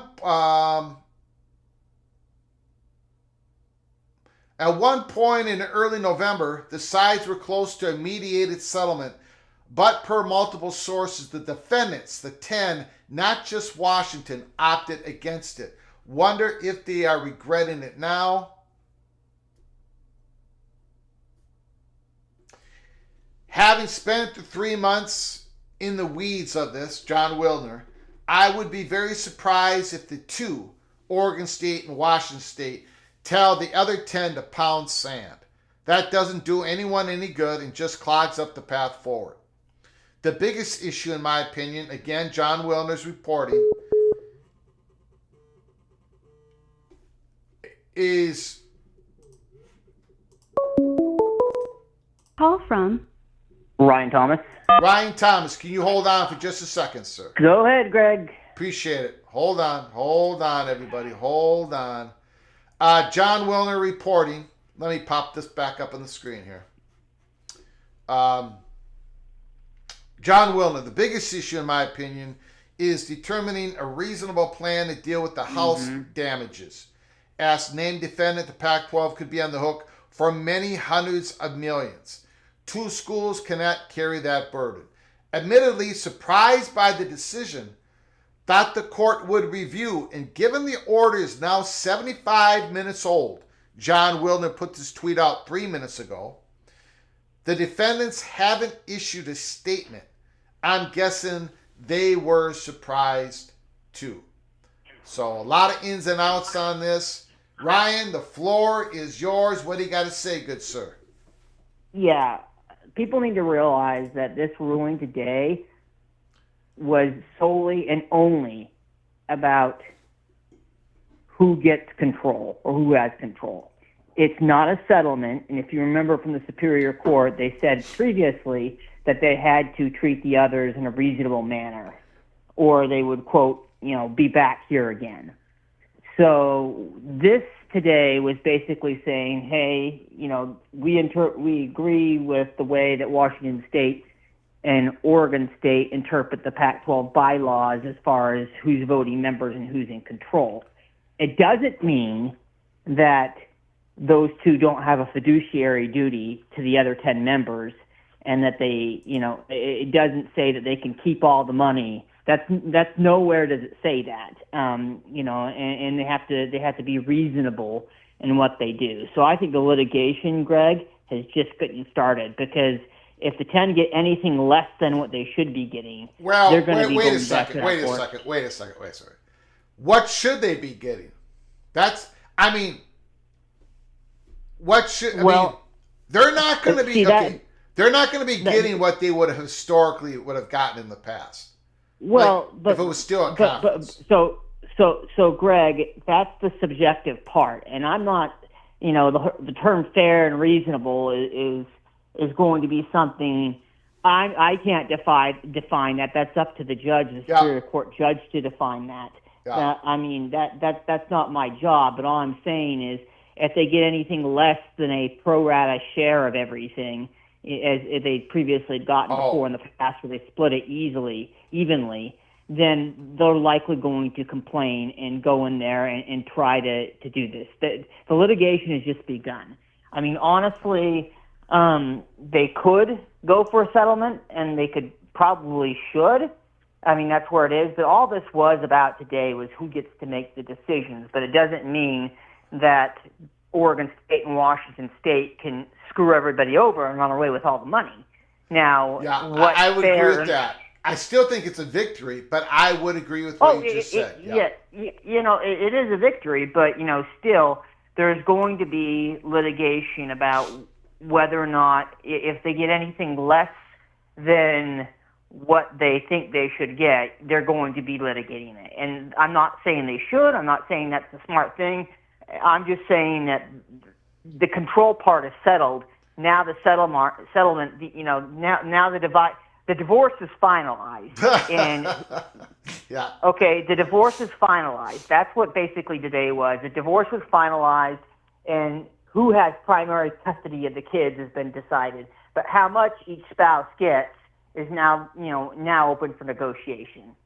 So I mean, that's what's basically going on here. Yeah, I would include that, like John Wilner's reporting, they almost came to a mediation conclusion. They got close. I would gather that they would go back to that point of mediation, but with this ruling, I would argue that Oregon State and Washington State have a little bit more leverage than they did at the time of this last mediation. Oh yeah, and I agree with that. They do have that leverage. Yeah. I mean, but and the leverage is the other 10 going back and complaining about all the other things. The litigation cost and that probably outweighs, the benefit of what they would get out of it. So I mean, I think it certainly puts them in a position to, certainly puts those two in a position to get a more favorable settlement, or a settlement more in their favor, in my opinion. But it doesn't necessarily, mean they can do whatever they want. So I mean, and the other 10 would be smart to come to some sort of arrangement where they at least, leave those guys, what they need to continue on. I mean, and the two have to remember, as Wilner talked about, the House issue that, the case that's coming up, and anything that results from that, there's liabilities that probably need to be taken into consideration. So this is all going to get started in negotiation. So I think the battle is far from over. All it does today is it basically allows Oregon State and Washington State to be their two-member conference for the next 2 years and be able to make their decisions that they need to make as far as membership and, contracting with other parties and so on and so forth. So, I mean, that's what's going to happen there. And, I mean, the litigation is far from over. Now, will all sides realize that it's probably a better idea to settle on something? Yeah, they'll probably come back to that. But I think, at least Washington State and Oregon State are in a position right now where it's harder. They can't be. They're in a position where they're on more equal footing with the other 10, and they can't necessarily be bullied around or railroaded into something that's not there. So I mean, it puts them on equal footing, and to get a settlement that's probably a little bit more equitable. They have to decide what that is, but certainly they can't be, run over. So, I mean, I think that's the interesting, that's the main takeaway I have there. So, I mean, there's a lot of dunking and, people running away and running around, spewing all sorts of, false legal crap, but that's Twitter and you have to get used to it. So, as far as North Carolina goes, boy, there's a lot. That's a soap opera in and of itself, Greg. Yes, and that's why we have to cover it, because there's a lot going on. I want to just point out here that people have to realize when we talk about January or first quarter of 2024, this isn't about where they're going or when they're leaving. Yeah. It's basically, and it won't even be an announcement that they're leaving. It'll be something like, we're exploring opportunities for conference membership with another conference in the future.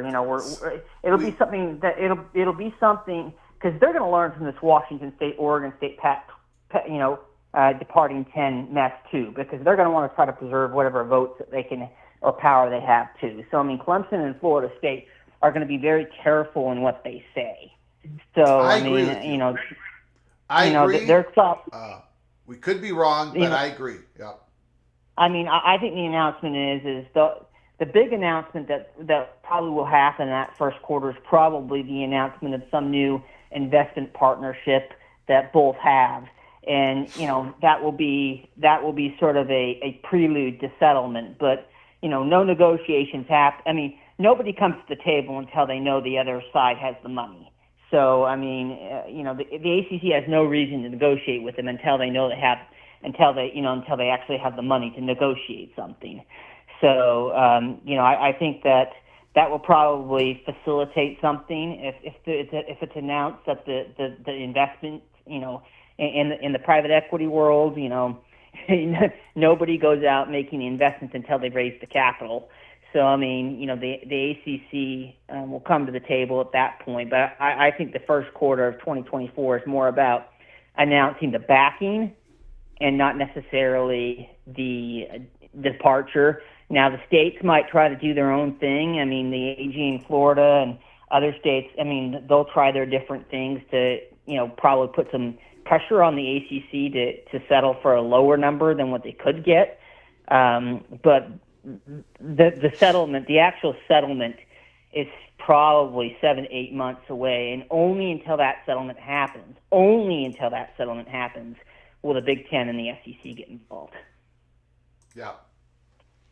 So I mean, because once that settlement happens, I mean, they can announce they're going independent, you know, upon agreement of a settlement or something like that. But only when that happens will the SEC and Big Ten issue an invite, because they will be in the legal clear at that point. So, I mean, I think that this is, people need to be mindful that, you know, so much is going to be involved. There's going to be a lot of politics played in the state of North Carolina and Virginia and Florida. And, you know, this is, you know, the Pac-10 or Pac-12 negotiation settlement. That's peanuts compared to what's going to happen this next year in the ACC. Well, you know, there's going to be some wheeling and dealing, but I think right now, the big movement that's happening in the first quarter of 2024 is probably going to be the announcement of some type of partnership or, you know, investment, you know, partnership or something that Clemson and FSU have. Mm-hmm. I don't know if North Carolina announces something similar, but it's not going to be. It's not going to be we're departing, and it's not going to be that we're joining this conference. It's basically going to be a message to the ACC, we're ready to start negotiating a settlement. That's what it's going to be. Yeah. It's not, you know, they're not going to burn any voting right. You know, they're not going to throw away any of those things to lose any privileges or powers. But they're basically going to signal to the ACC they're ready to start negotiating a settlement. Yeah. And that's all I have, Greg. So you got it. Have a good night and keep up the good work, sir. Appreciate it. Great call, Ryan. Appreciate it. Wow.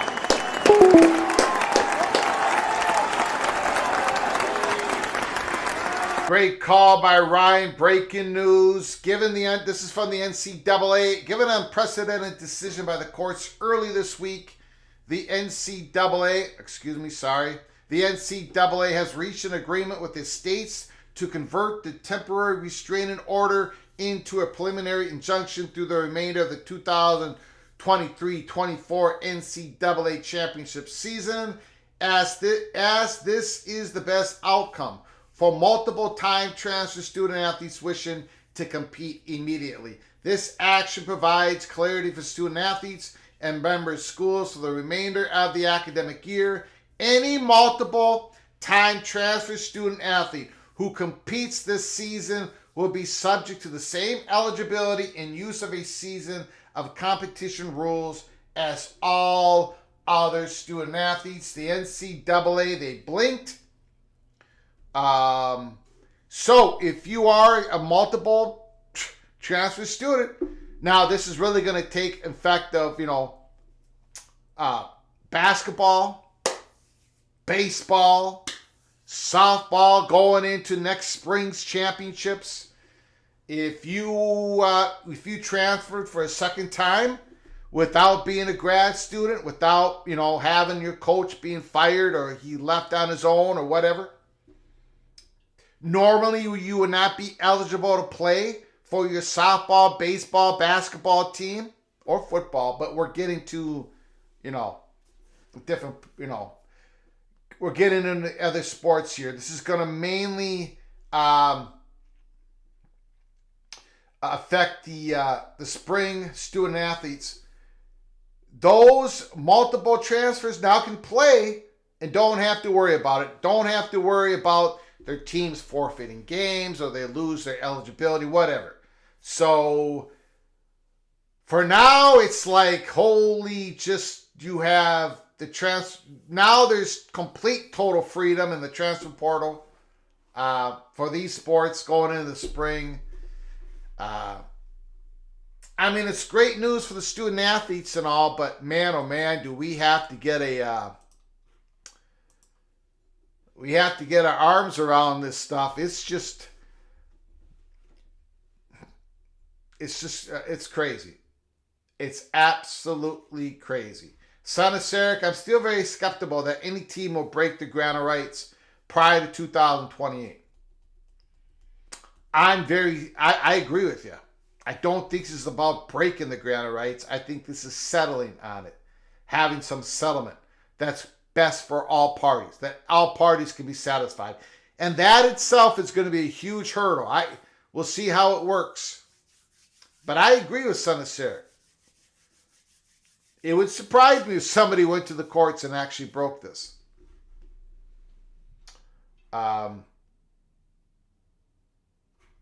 We shall see. Phone lines are now open again. 763-260-1333 is the number. If you're new to the channel, please subscribe to the channel. Hit the notification bell. Make sure you're notified of any time we come on live with an episode or a live show. Make sure you get notified. So hit the notification bell. Get yourself universally notified. Also, if you're interested, there's a link provided in the description box. We've been dropping college football's early peak episodes a couple times a week. You get these early peak episodes, members only, by hitting the join button. Cloak and Dagger. Be the first ones to get the little bit of information, a nugget of information coming from PATC source. You'll get it first, and then we talk about it here live later on in the day. Cloak and Dagger. If you're interested, hit the join button.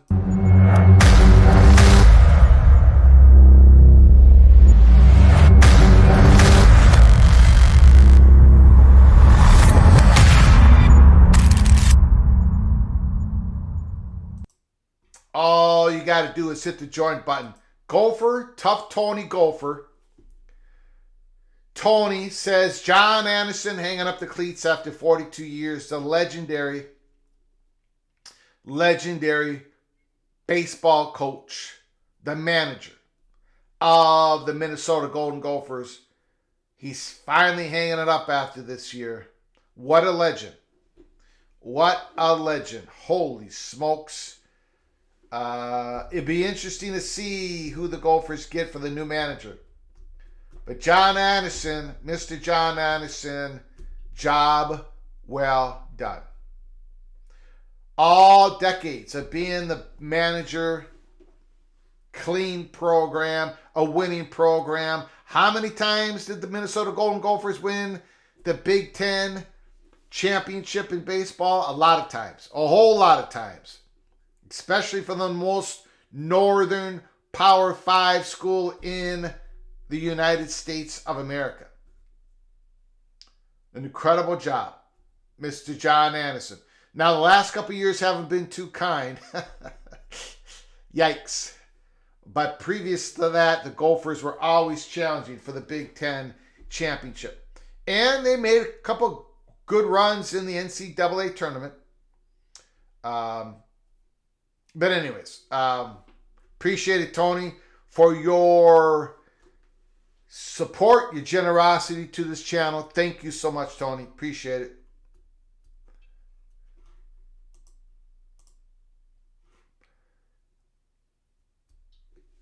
Go Black. Move the portal date to the end of the season and signing date to the end of February.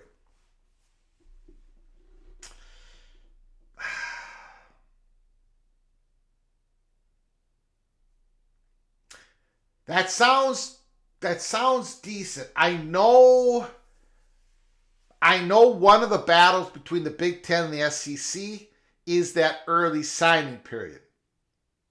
The Big Ten wants it early. They want it in December. The SEC wants it back into February. That's one big issue that the two conferences have collided over and over again. The last few years, the Big Ten was able to get a little bit of an advantage on that issue, have some support from other schools, and they were able to move that signing date. But maybe it gets moved back. I don't know. The portal, let's say the portal was the third. I don't know. Look, who knows if there's even going to be a portal anymore? Because if the players can leave more than one, it could be just the Wild West every single day in college sports. That's basically what we're getting to, guys. If the governing body cannot make any rules because they're not seen as legitimate from the courts, the eyes of the courts, if anybody can file a suit because of the illegitimacy of the NCAA, we're not going to have any portals because there's not going to be any transfer rule. You can just go. A student athlete can join and he can be on 5 different teams during the year. Highest paid. Come on, give me the money. Who knows at this point? It's crazy. We are Wild West crazy. Call from Steve, Cincinnati Bearcat. How are you doing, sir? I can't remember who Cincinnati. They just picked somebody else up in the portal. Ooh, they picked up Pryor, the Ohio State Buckeye, highly sought after running back Pryor. The Bearcats got him.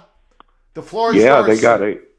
They got a good running back who's going to be a senior in Kiner, who went over 1,000 yards this season too. So they're going to be pretty well. They're going to be okay if both those guys stay healthy this coming season at the running back position. Something I wanted to kind of try to clear up a little bit about Attorney General Yost out of Ohio. Got it. Several weeks ago, he sent a letter to the NCAA about a basketball player at Cincinnati. And it wasn't, but just a few days later, all of a sudden, this basketball player became eligible. What the Attorney General did is obviously he talked to the Attorney General in North Carolina, who did some things for the North Carolina football player earlier this season, and told the NCAA, basically the simple argument of it was, Greg, is that you have to be consistent in your rulings, okay? You have to be. And they had showed many examples regarding where this basketball player from Cincinnati was compared to other basketball players that the NCAA gave the go-ahead to go ahead and be eligible. Well, Cincinnati had one other basketball player left that was basically in the same predicament. So Yost, and so did West Virginia. That's the two I know of right now. Yep. But there was a consortium of about 6 politicians, and I'm not going to say they were all the attorney generals. The attorney general from Ohio was here, and I think it was the attorney general from West Virginia. So 6 of them sent another letter to the NCAA and said, hey, we're arguing the inconsistencies in your rulings again. So that's when these guys became eligible here this week. A few of these players that the politicians were, or the attorney generals were arguing for. Okay? Well, Attorney General Yost said the NCAA better do what's right because there's a caravan of attorneys on their way to Indianapolis. I mean, he threatened them just like that publicly on Twitter. And I think that got their attention about being consistent. And that's just kind of how it's been explained to me, and I'll just kind of leave it at that. Mm-hmm. Yep. Okay. Jamil Reynolds will be eligible for the 2023-24 season for the Cincinnati Bearcats.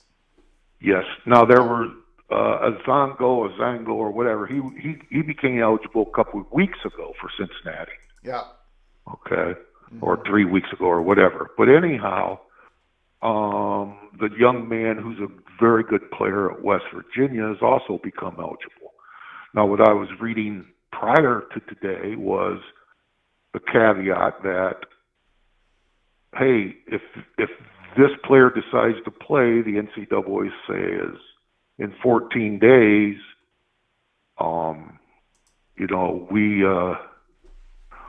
we may be able to come back and say, he's used up his eligibility, and that's when Yost today basically told them there's some lawyers on their way to Indianapolis if that's going to be your stance. Mm-hmm. So, again, it's the inconsistencies of the NCAA is what they were arguing in their rulings, and it looks like just another, from my viewpoint, looks like another nail in the coffin that's being built for the NCAA. Mm-hmm. I really think it is.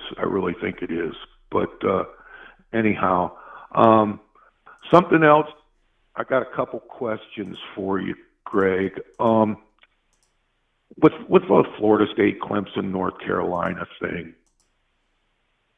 and I know you've probably said it, I know you have said it before, that Fox would love to plant a flag in Tallahassee, Florida. Even though they have UCF, Florida State would be a big gift from them. Is that your viewpoint too? Oh, yeah, absolutely. Yeah. No, Florida State would say yes in a heartbeat. Yeah. Okay. Once they get through, lining up everything they want to line up and go to the ACC and say, we're not going to break the grant of rights, but let's negotiate. Let's negotiate this thing. And I'm making an assumption here. Yep. But let's say Florida State has talked to, not necessarily the Big Ten, but Fox, and Fox says, we'll help make everybody whole. Now, would that be a no-no, is what I'm asking. Would that be something that could come back to haunt Fox or Florida State or anything like that, in your opinion?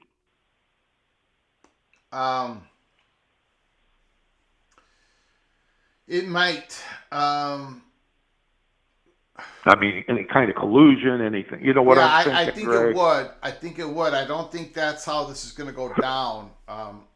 Again, I think for the Big Ten to have any official talks, there has been indirect communication. There always is. But like official talks,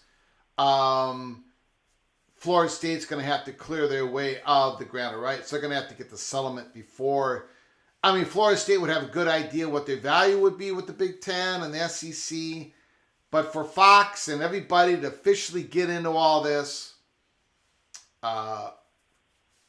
that's why we don't think there's going to be a definite declaration of Florida State saying, this is where we're going, because...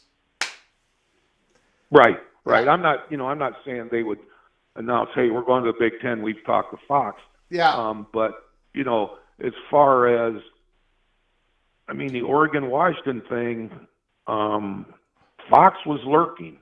Yes, they were. They were lurking back there. Yeah. And Yep. And that was a little bit different situation, but yes, they were Right. lurking. right. They Yep. had half of the Oregon, Washington, or they had some of the Oregon, Washington content already. That Gore was ending up in a year. Right. Again, the Big Ten was very, very fearful of pushing that until the Pac-12 completely imploded, and that's what we saw. I don't think Fox Sports wanted to do another deal with Kevin Warren, so when he left, it opened it up to possibilities. Yeah. I don't think we're in a position where Fox Sports is going to be even the invisible hand when it comes to whatever happens here in the next quarter, at least. Yep. Yeah. And my last question, really, I wanted to pose to you is, Bob Thompson said that he sees most conferences stopping at 20 members. And again, we're making assumptions because, and I'm sure you know more than anybody, but let's make an assumption. The SEC says, okay, we're going to take 4 ACC teams. Big Ten says, we're going to take 2. So there's 6.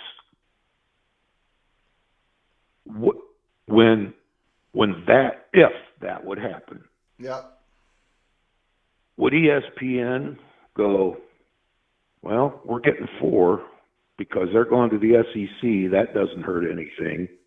Yeah, we're probably losing 2 really good brands to the Big Ten and Fox, but would that prompt the ACC to say, again, make us whole on the Big Ten or on the ESPN contract, make us somewhat whole, and ESPN gives them their blessing because now they're getting 4 teams. Obviously, they're losing 2, but now they can come back with their composition clause to the ACC. You see what I'm saying? Yeah. But that is why the ACC backfilled a few schools. Right. But what I'm saying is, can ESPN come back? Let's say both Virginia schools, both North Carolina schools, Clemson, for the sake of argument, Clemson and Florida State, they're the 6 that go. All of a sudden, ESPN's saying, we have this composition clause. Now, here's the offer. Here's where you guys are. Here's the value that you guys bring, which is going to be lower, right? Yeah. I think there might, I don't have a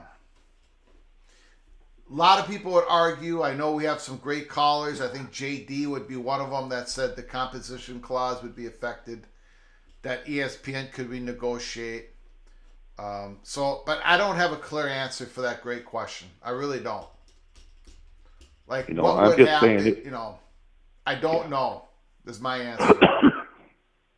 I'm just saying if there's a composition clause for ESPN to come back to the ACC and said, hey, this is now your value after losing 6 teams. It's kind of a win-win for ESPN and ABC. It is, but according to what we're being told, to get to that point, you're going to have the ACC. You're going to have these schools. They're going to have to be satisfied in this right prior to this theory of the company. Right. So yep. I lots of layers, Greg. There's lots of layers. Lots of layers. Yes. That's I'm just sitting around. Yeah.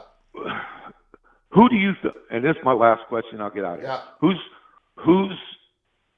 Who's got the leverage right now between the ACC teams that want to leave, the ACC teams that may get left behind, and ESPN? Who's got the leverage?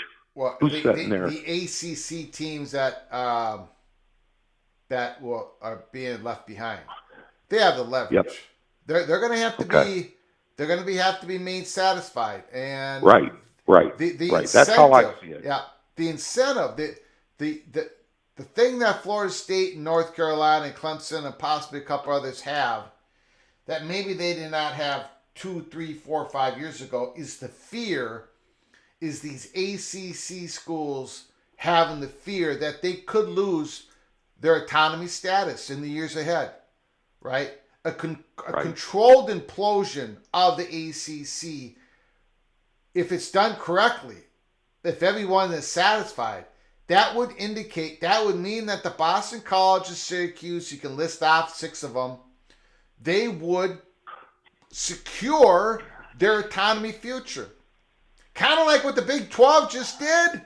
They successfully did it. They did it by poaching, right? Right. But the other ACC schools could control, and by the way, the Big 12 also let out Oklahoma and Texas early, so it could better themselves at the chance of poaching the PAC.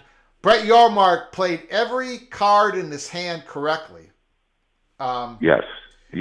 But now with the ACC schools, if they play their hand correctly, if Phillips plays his hand correctly, and then if they think more about 2037 than they do about 2027, they can make a deal as well, and that would get Florida State, North Carolina, and a few others out of the ACC. Correct. That was going to be my final point. Was going to be 2036. You know what I'm saying, Greg? You just answered it by your statement. Because 2036 is a long way away when you're the ACC and you're looking at the Big 12, Big 10, and SEC. That's a long way away, Greg. Yeah. And so all right, my man. Appreciate taking my call. Have a great evening. You got it. Appreciate it. Thank you so very much. Great phone call, Mr. Bearcat. Thank you so very much.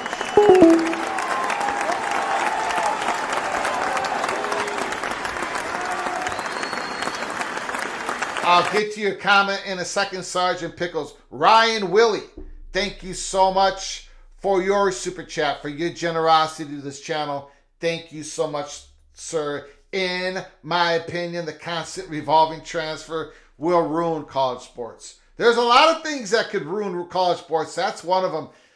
There has to be some sort of way of roster management when it comes to these.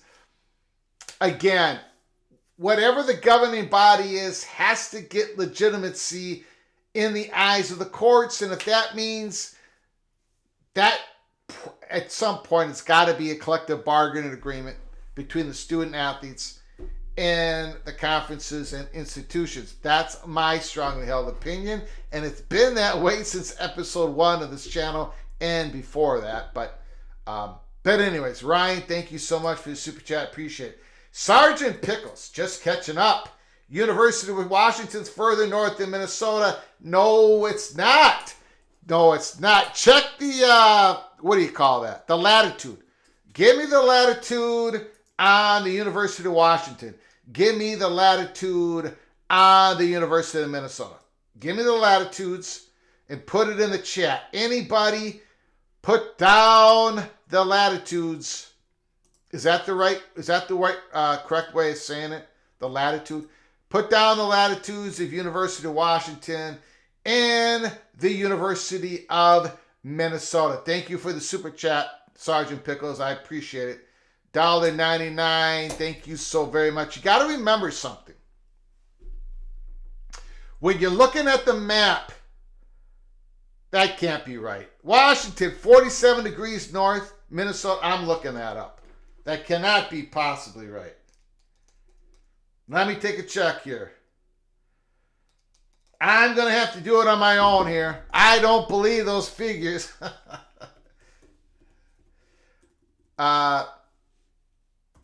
That just cannot be right.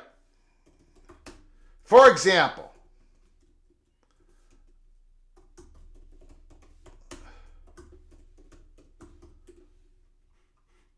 Holy smokes.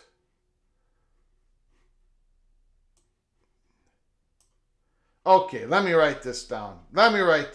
Everybody relax here.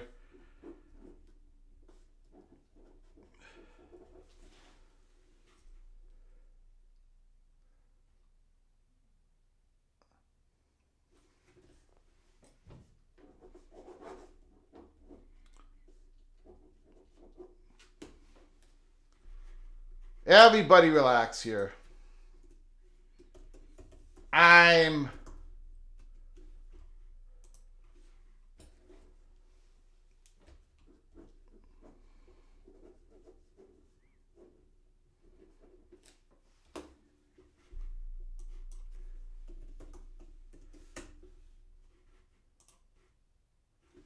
Well, holy smokes.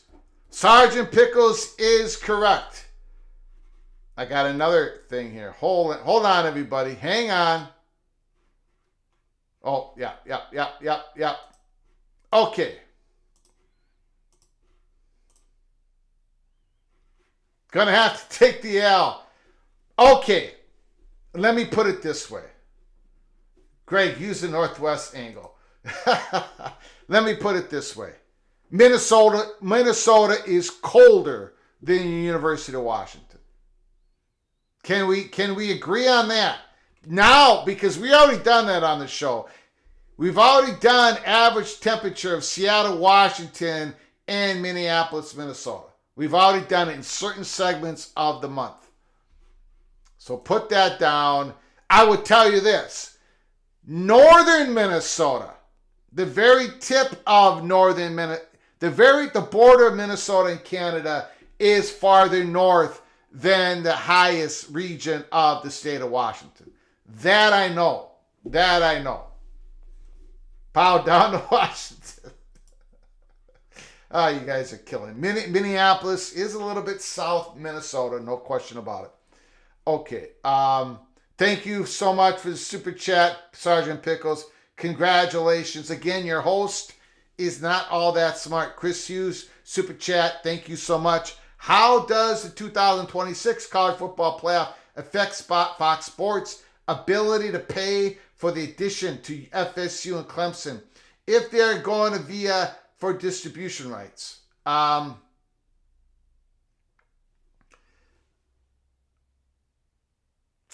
don't think that much. Those playoff rights are going to be a whole lot of money. And Fox Sports is going to go after, now it's not just about 2026. It's 2000.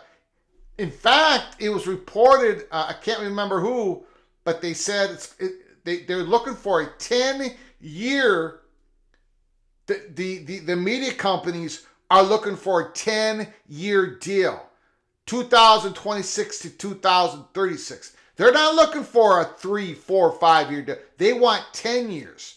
And in that, those multiple media companies, whoever gets the deal, that Fox Sports is going to want, no one wants to be in the deal in which they never get the championship game or they never get a semifinal game.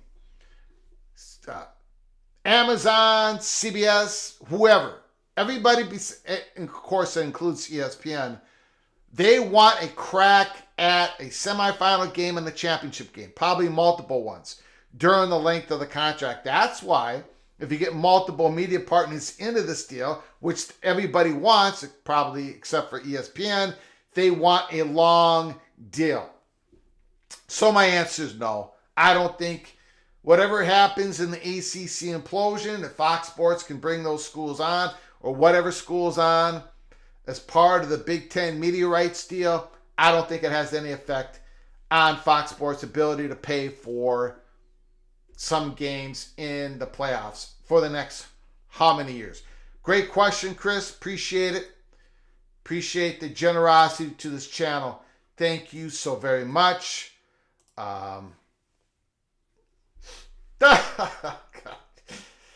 Well, Minneapolis is in the south of Minnesota. No question about it. If you get the northwest angle or latitude, I get to use the summit of Mount Rainier for the temperature. All I know is this. Of course, I've already said I know this, and I've already been proven wrong. If you forget the flat map, forget looking at the flat map, get the globe out. Get the globe out. Remember, the Earth is circular. It's at a 23.5 degrees axis. It's not a flat Earth situation. If you look at the latitude lines, you know, where they circle around the North Pole and the latitude lines get closer and closer to the United States of America, look at where that latitude line is in conjunction with Minnesota versus what it is with Washington versus what it is with Maine and every other state in the country. The United States of America is actually almost like a little bit of it's not a triangle, but it descends downward while Minnesota is the tip of the United States. So the map, it looks like this, but on the globe, it's actually this. Where Minnesota is so northern Minnesota, where it's the most north of all the states except for Alaska. Also, it's a valley. The demography, it's a valley. It's much lower than Wisconsin, for example. And with all these thousands and thousands and thousands and thousands of lakes, it makes northern Minnesota. That's why it's all those three things put together. Northern Minnesota is quite cold. The winters last forever. It's quite colder than a lot of parts of Canada for those reasons I just put forward. Anyways, I'll be quiet. Enough of Minnesota. Sergeant Pickles has already corrected me once. I don't want to give him anything that he corrects me again. Yes, I understand. And I just gave the weather patterns of northern Minnesota as well. It's a deep valley. It's freezing. A lot of lakes. Whatever. It's cold, okay? It's cold. That's all I got to say. We don't have a college baseball. We have to play in... Our first February games have to be played at the Vikings Stadium. We can't play them outdoors for like the first month of the college baseball season. There's snow on the ground. Snow stays here. It starts here, stays here.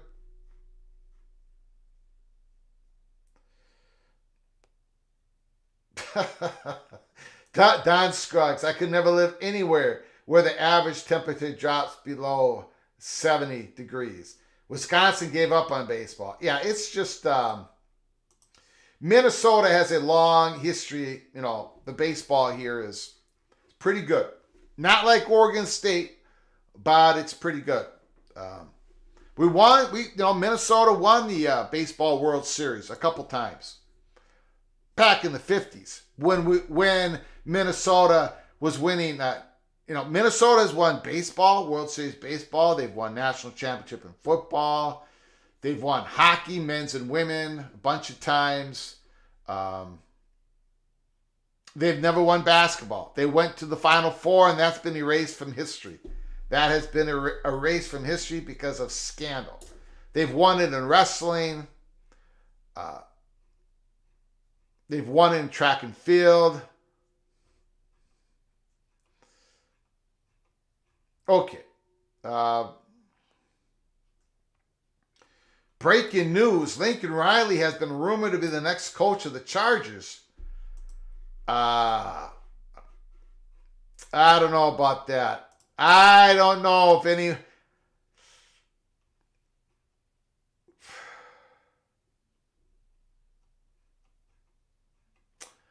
I hope that doesn't...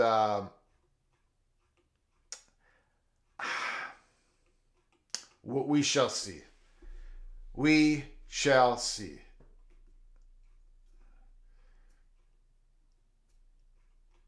Okay. I think we're going to be closing this live stream down here. I want to thank everybody for coming on in. I appreciate it. I appreciate all the great comments, the phone calls, the donations, your generosity to the show. If you're new to the channel, before you leave, please subscribe to the channel. Make sure you hit the notification bell. Make sure you smash that like button if you liked our content today. If you did not like our content, please hit the thumbs down button and let me know in the comments section or on X with the post. Let me know how we can better serve you to get you the best college football content possible. Today's show has been stacked. We talked about North Carolina finally naming an interim chancellor and its advantage SEC. We talked about the breaking news of the transfer. Multiple transfers. Don't worry about it, student athletes. You can go wherever you want and not be penalized as many times as you want and not be penalized, at least for now, going through the spring NCAA championship games. And again, breaking news, the state of Washington Supreme Court has ruled in favor of Oregon State and Washington State. Hopefully, there can be some settlement that gets this drama over with. Washington State and Oregon State, though, they're going to be carrying pretty big, heavy bags of cash. What are they going to do with it? Are they going to get into a reverse merger with the Mountain West? Or are they going to be exploring something even more dramatic, even more radical? Could they be buying their way in? Could they be doing an SMU to the ACC, to the Big 12? We'll keep an eye on that story and everything else here in college football. And if you are interested, once again, Early Peak membership, $5.99 a month, gives you the early peek and all the information that gets dropped to us here as we break news here at Early Peak. Hit the join button.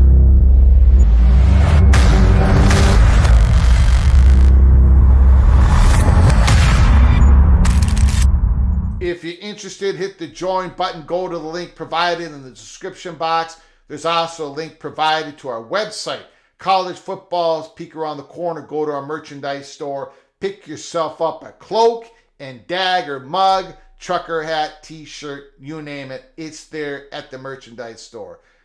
Keep an eye, peek around the corner. Look, we've had a big week this week. Next week, I think is going to be the same. So keep an eye on us. Make sure you're notified for the next live show. Until next time. From all of us at PATC to all of you, please, you all take great care of each other. Thank you so very much.